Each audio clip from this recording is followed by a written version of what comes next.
the same.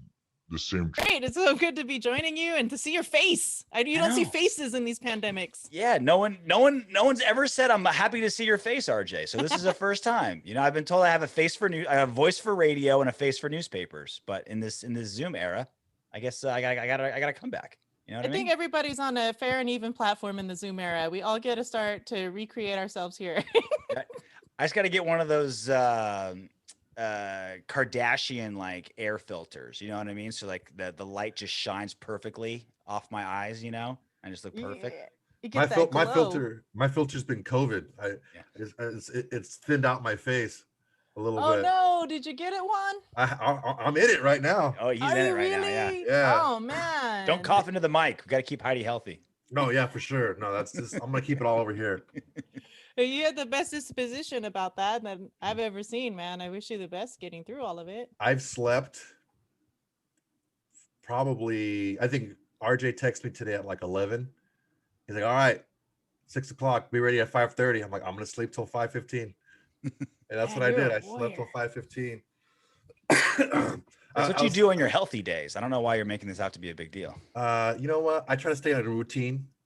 You know what I'm saying? Keep a solid routine. Sleep till 5:15. Get up. Kill the podcast. Kill a pizza, and then Life go of to a sleep. king. Good man. Good man.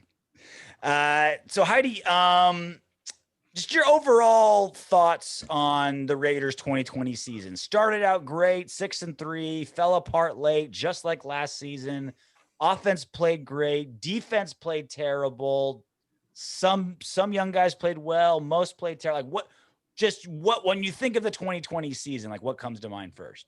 You're really, summing it up in a nutshell there. But the first thing was I got to start with the 6-3 start. I mean, they looked like a different 6-3 team than the previous year's 6-3 team Yeah. because it wasn't something that was unfamiliar when you go back to 2019 as far as the record went. And when you look down the stretch, oh man, the Falcons, the Jets, you think, okay, these are winnable games. And then they have this nail biter against the Jets, and you're going, what the heck fell apart? And then from there it was just this downward spiral, and they couldn't put the brakes on. And I think a lot of it had to do with the team trying to stay healthy and some of the defensive players, like you mentioned, Damon Arnett, just not really being ready for the NFL speed. I don't want to say he wasn't ready for the NFL level, but when you're injured and you're playing from behind, even though he still had that hand injury before, when you're coming in into the NFL, you want to be as healthy as you can be. And, playing with a club on one hand, basically, I mean, it's great if you want to draw a personal foul, but it's terrible if you're trying to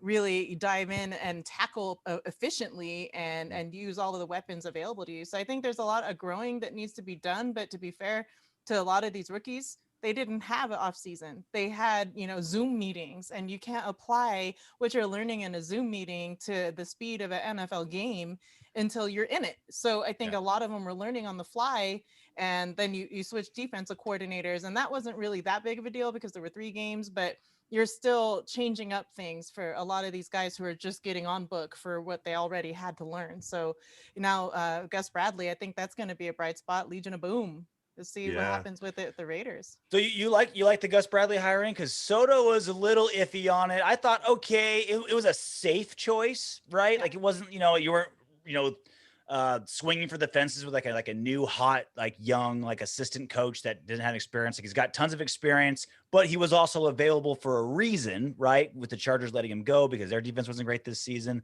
What do you make of that hire?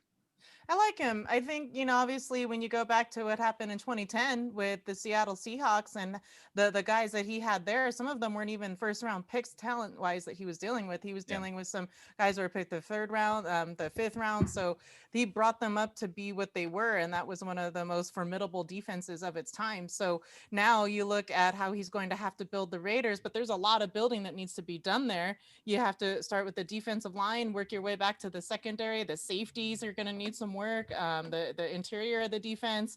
What do you do there? I mean, Corey Littleton, I think, started to come up towards the end, but it wasn't exactly what people were hoping for with the big contract and bringing Sure. him over from the Rams and what you saw there.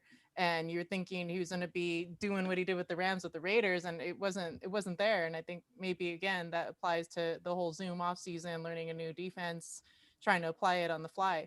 But yeah, Gus Bradley, I mean, he doesn't had many defenses that fall under the 15th percentile, I mean, rank of the 32 teams. So he's always in the top echelon when you look over what he's done defensively with, as far as even if the Jaguars, when he was a head coach, his record might not have been great, but his defenses were still great. And that's where he started out with Yannick Ngakoue, who's just a monster now. So I think there's a lot of stuff you could commend Gus Bradley for that. I want to see how he applies it to the Raiders.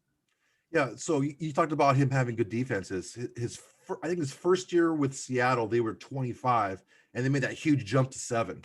What do you think has to happen for this team? Not only they have to play better, but what do you think? Who do you think are those key pieces that Mayock needs to really focus on to get that into the top 10? Well, Jonathan Abram, I'm going to start there because he's a wild card.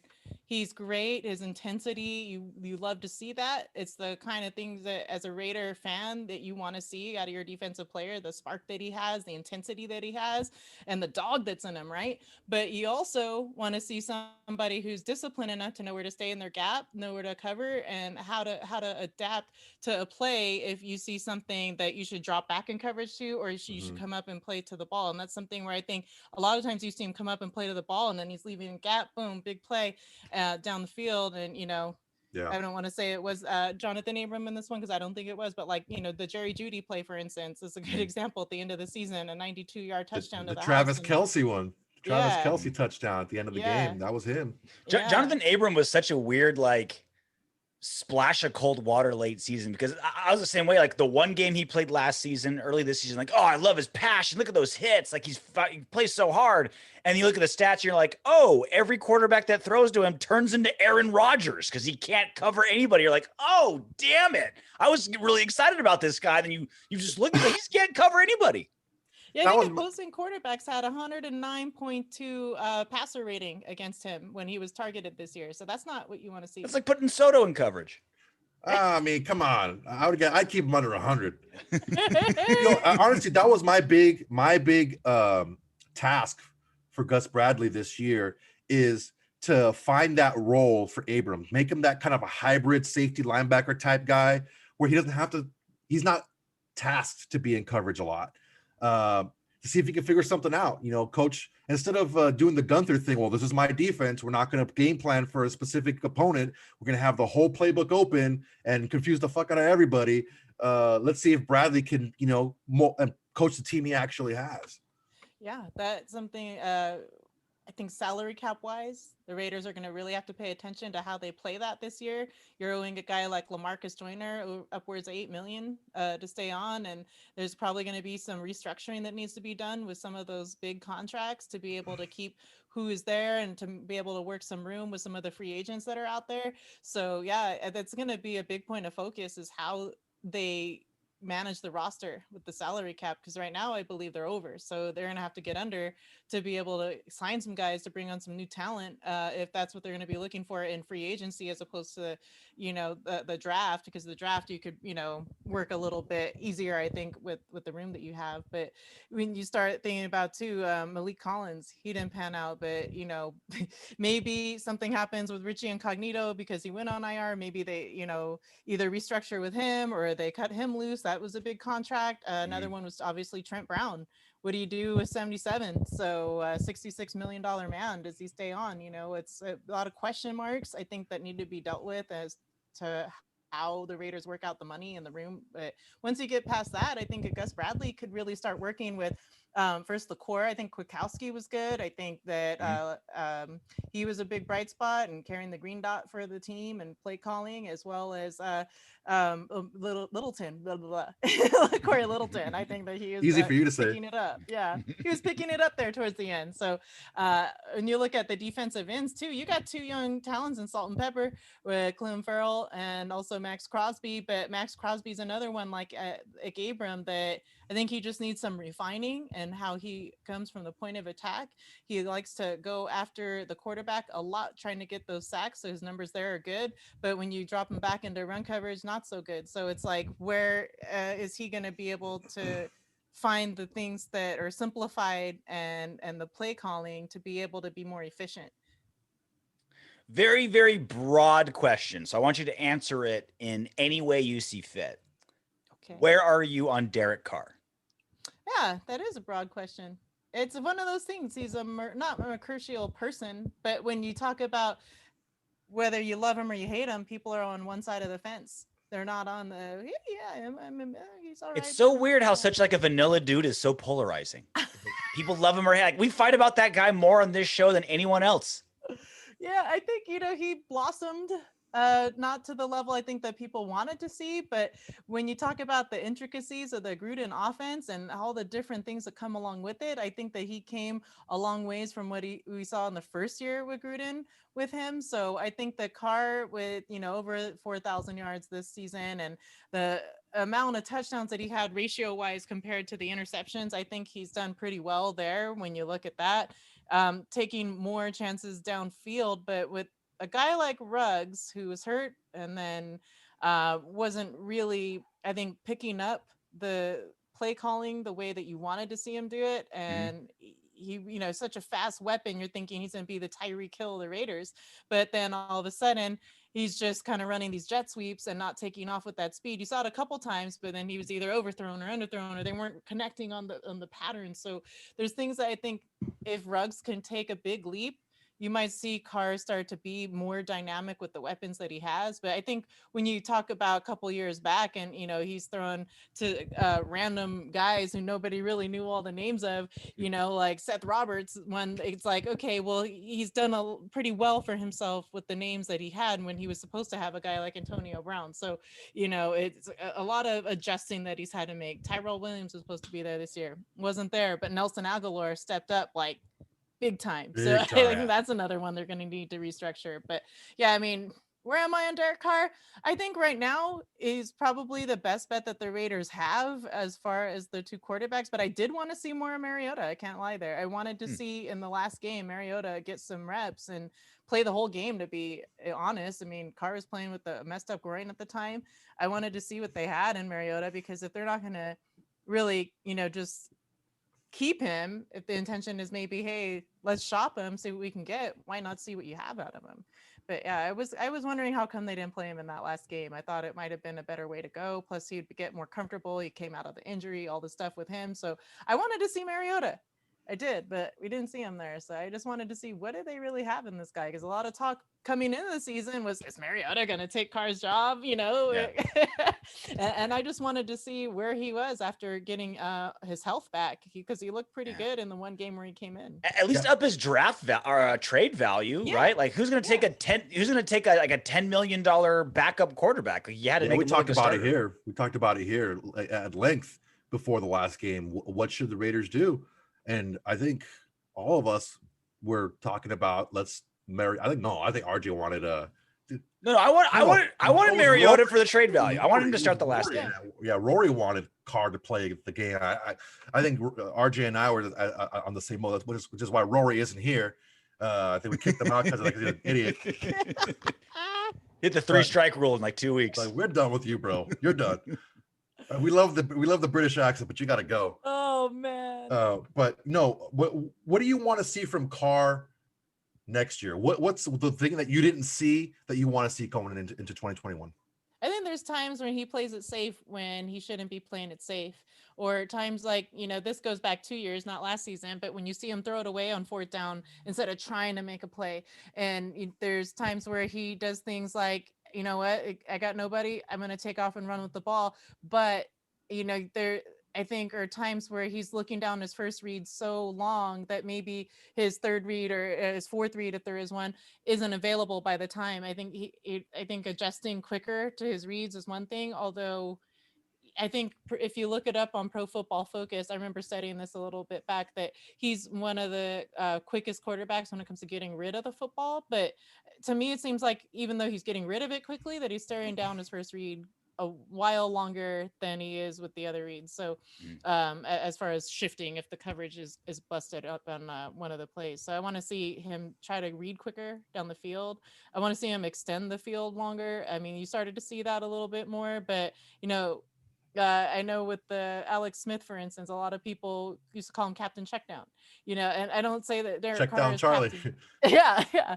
He's not Captain Checkdown, but he does throw under a lot, and there's a lot of the quick passes. And yes, some of that has to do with being in the West Coast offense, but I think a lot of it too is that's where the security is for him. Darren Waller, obviously, throwing to him 10 times a game is something that we've seen a lot. So I want to see him go use his wide receivers more. I want to see that, not to take anything away from Darren Waller, because he's fantastic at what he does. He's one of the bar none best players on that team.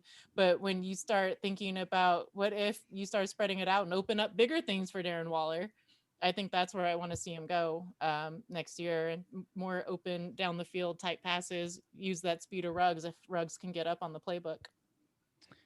This is a kind of a tough question, and especially hard during the COVID era, because you're not, in the facility and with players all the time, with execs all the time, because of the situation that we're in. But when you look at I've been a Raider fan my whole life, and they've been terrible since I was a teenager, right? So it's like we talk about all these little things we want to change. Oh, Derek Carr needs to make this adjustment. We need to pick up this player.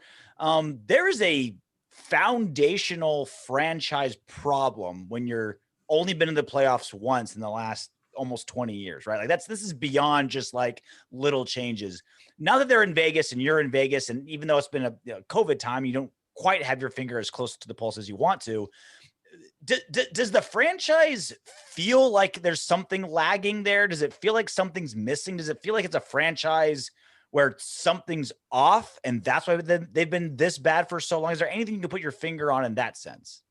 Well, I think when they, made the changes with Reggie McKenzie to Mike Mayock, that was one of the things that was a point of focus for them, was they wanted to get better in the draft and bring players in who were going to really make a difference for this team. They wanted fresh young blood on that team. Mm-hmm. So as far as the past 3 years go, you could look back and start thinking about the teams that Reggie McKenzie was looking to build versus the teams now that Mike Mayock is trying to build. I think they wanted to basically blow up the roster, and you can see that it's obvious. So I think that's but as far as I think some of the recent draft picks, I think a lot of people obviously they questioned Arnett when he was drafted at the spot he was drafted at, and they're like, what? Ding, ding. I don't think that was what anyone was thinking there. I don't think that anybody was thinking about Henry Ruggs as the first wide receiver off the board. So ding, ding. Cleveland fell at 4. Yeah, I liked them at 12, at 15, but not at 4. Yeah, I thought for sure it would be, Jerry Jeudy had everything on paper that you wanted to see, but I liked the intangibles that CeeDee Lamb brought to the table. That was one of the big things I was harping on in all the podcasts before the draft, is just the way that he can go up for a catch. He has all the things that you don't see on paper that I think a wide receiver can make himself great with. And that was something I really liked CeeDee Lamb for. But yeah, Ruggs obviously had the speed, but when you look at that Alabama team, it was Jerry Jeudy leading the charge. So I was a little bit, stumped with that. So I think these are things I think they thought, they were seeing something else that was going to work well with their schemes, with their team. Obviously, they're looking a lot for character. People who can really stand up and be leaders on the team. Look at Abram and who he is. Look at Josh Jacobs, who he is, Clelin Ferrell. All those guys were leaders within their own right. And Hunter Renfrow is another one. He's so I guess underdog, kind of you never think he's gonna do what he does, but the guy's so scrappy. And I use the word scrappy, and they say wide receiver, you said scrappy, but yeah, he is. I can't think of another way to define it. He gets into situations where you think, oh my God, he's in double coverage. This guy's going to come up with the ball and end up with his back broken. But no, he is just smooth, like water flows through, just like Bruce Lee of the NFL. And you don't know how he does it. But. Bruce Lee of the NFL. There we go. Third and Renfro's done. That nickname's done. It's Bruce Lee of the NFL. He also had another nickname that Rory gave him, was Hummer Renfro. Need reference points for this? He just said it. I assume it was his nickname in college. I don't know. Okay. Yeah, no, I hadn't heard that one yet. But well, you probably never hear it again. Yeah. Hopefully it dies. It dies with this show. We never hear it again. Now that the Raiders have had their first full season in Vegas, and again, it was a COVID season, no fans, weird. how has the city embraced the team? Like I know with the Golden Knights, like they came in and they're in the Stanley Cup playoffs, like, season 1. And so everyone's like, oh, we love the winner. Like they're great. This is wonderful. How have the fans in Vegas taken to the Raiders with this kind of topsy-turvy first season? Yeah, at first I think everybody was all in on it, and I think they thought they were going to get the chance to see this new pristine stadium, but nobody's getting in. So there were a couple games where there were just swarms of people outside of Allegiant, like trying to tailgate, trying to set up, but Metro shut that down real quick. They're like, nope, we can't be out here, guys. You can't gather like this. And then next thing you see at the next game, there are barricades around so that people can't follow the bus in. So I think a lot of the things that people look forward to doing, like waving the team in when they come in on the bus, or watching the flags wave up and down by other fans, and setting up tents somewhere, because if you ever went to a game in Oakland, which I know you have, RJ, I'm pretty sure you have too, that's like the cornerstone of what everybody built their camaraderies around the fans. They always were out there tailgating. I don't care if you showed up at 5 a.m., at 7 a.m., at 1 p.m. I don't care if the game time was at 10 a.m. There were always people in that parking lot, and they were always ready to be part of Raider Nation and to show their colors and to be just doing, what they do with carne asada on Corona was my experience. But, it's like, I don't know. It's a staple. It is. If I could taste it, I'd be so happy right now. Oh, and the elote on the corner. Don't get me started. But yeah, right under the BART station. Yeah. So yeah, and because I think you can't build that here in that stadium. You can't have that right now because of the pandemic. It's made it a really difficult thing for a lot of people to get excited about, because there were supposed to be all these watch parties. A lot of them got broken up. I know Stage Door Casino was one place that was trying to hold it down for a while, but I spoke with Violator, and he had told me like the venue's a little small for Raider Nation. So it's like there's all these little things that people are still trying to find their footing with, even the hardcore Raider Nation that come out. There's like one guy, Dark Side Demon. He is out there every game. I don't know his real name. I know he's Dark Side Demon. That guy came up, drove up. He said 3 hours every game just to walk around and be out there to represent. But other than that, I didn't see many people. Because he's a Raider fan, I assume his mom named him Dark Side Demon. Like that's his Christian name. Yeah. That's on the ID. Right? Yeah. When the fans do come in there, I'm very curious how this is going to happen, because like I want to assume like, oh, home field advantage. It's gonna be silver and black wall to wall. It's gonna be awesome. Like all these new fans, like fans from LA, fans from the Bay Area. But then I think about it, I'm like, wait, this is Vegas. Are the casinos going to buy up like all the tickets and just give them all the high rollers, and it's going to be all just like random rich people? Or are we going to get like a legit full crowd of like silver and black diehards? Yeah, don't make me sad by saying up that scenario, man. Like I'm Mr. Rainy Cloud. I'm sorry. No, but I could see that happening. I could see that being a scenario where the city of Las Vegas and some of the Raider, brass is like, hey, let's get these people out here. And MGM support's been tremendous. Let's get some of those employees out here. And like the Super Bowl, it's all the vaccinated workers right now that are getting the opportunity to go, and there's nothing wrong with that. Those are the people on the front lines. I'm fine with that. But I'm saying, like, in the coming 2021 season, is that the kind of crowd that we might see at the games until the entire public is vaccinated? And that's going to be something that we don't even know how that process is rolling out. You hear all the confusion along every other state from state to state. So it's hard to say what kind of crowd, might be out there. But, I could see that happening, where it's a situation where, okay, yeah, we told the Golden Knights that, the team could get in here because they're going to light the torch, or, the mayor and her people. So and they do have these great luxury suites. They have a Twitch lounge in there that I think they could fill seats with all of that if everyone is vaccinated by that point. But, or even just the, COVID is gone. I mean, I don't know what everyone's going to do, because a lot of people are like, vaccination under 2 years. I don't know if I'm ready to try that.